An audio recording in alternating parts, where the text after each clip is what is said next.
శ్రీ శివాయ గురవే నమః.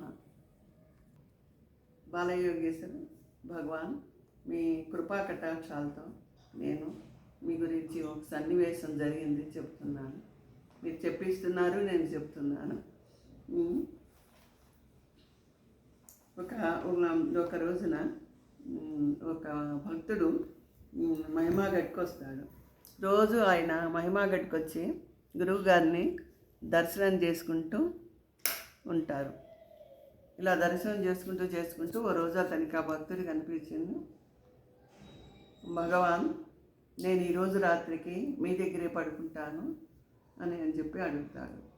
సరే అని భగవాన్ కాదనలేక, సరే నాయన నువ్వు పడుకో, నేనేమో నేను తపస్సు జాసలో ఉంటాను, అందుకని నువ్వు తలుపు వేసుకొని పడుకో అని ఆ భక్తుడికి బాలమహారాజు గారు చెప్తారు. చెప్తే అతను ఏదో ఆలోచిస్తూ ఏదో లోపల భగవంతుడిని ధ్యానం చేస్తూ తలుపు వేసుకోవటం మర్చిపోయేటప్పటికీ అర్ధరాత్రి వేళ అతనికి నిద్ర పడుతోంది అన్న టైంలో అర్ధరాత్రి వేళ అతనికి ఎవరో వచ్చి గుండెల మీద కూర్చున్నట్టు గొంతు గట్టిగా నులుగుతున్నారు. శ్వాస ఆడలేదు, ఉక్కిరి బిక్కిరి అయిపోతున్నాడు. అప్పుడు ఆయనకి భయం వేసి బాలమహారాజ్ అని అరుస్తున్నాడన్న మాటే కానీ ఆ భయానికి ఆయన నోట్లో నుంచి సౌండ్ పైకి మాట రావటలేదు. బాలభగవానికి వినిపించడం లేదు. ఆయన మూలుగుతున్నాడు, బాధపడుతున్నాడు. అదీగాక ఆయన కాళ్ళలో పాదాల్లో ఎవరో మేకులు పెట్టి కొట్టినట్టు కన్నాలు అట్లా పడి ఉన్నాయి అన్నమాట అరికాళ్ళలో. అప్పుడు భగవాన్కి ఏదో కొంచెం మనసుకి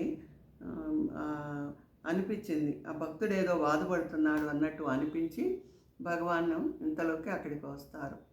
వచ్చి ఏమైంది అని చెప్పి ఆ భక్తుడు తన్నుకోవటం గిలగిల్లాటం చూసి అప్పుడు భగవాన్ ఏం చేస్తారంటే వెంటనే ఒక 5 సాంబ్రాణి కడ్డీలు వెలిగించి అక్కడ గంటను వాయిస్తూ శివుని గురించి ప్రార్థన చేసి ఆయన మొహాన కాసిన నీళ్లు కొట్టిన తర్వాత అప్పుడు ఆ భక్తుడు తెప్పరిల్లి అప్పుడు నోట్లో నుంచి మాట వచ్చి తనకి జరిగిన సంగతి అంతా చెప్తాడు. ఇలా చాలా భయపడిపోయాను భగవాన్, ఇలా జరిగిందని.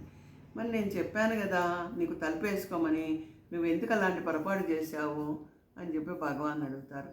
భగవాన్, నేను పొరపాటు చేశాను, నేను మర్చిపోయి తలుపేసుకోలేదు అని అంటాడు. మరి గురువుగారు చెప్పినట్టు వినాలి, ఎందుకు చెప్పారో ఏమిటో గ్రహించాలి కదా.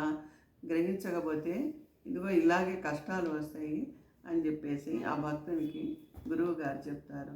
అందుకని గురువుగారు చెప్పే కొన్ని సందేశాలు మనకి అర్థం కావు, ఎందుకు చెప్పారో ఏమిటోనని అది ఆ గురువుకే తెలుస్తుంది.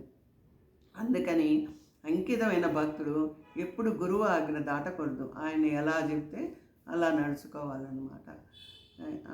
అప్పటి నుంచి అతనికి గురువుగారి మీద మరింత భక్తి పెరిగి అనన్య భక్తుడైపోయి ఆయన సేవ చేసుకుంటూ ఉంటారన్నమాట. హర హర మహాదేవ్. మీ విజయ భ్రవరాంబ తాడేపల్లి.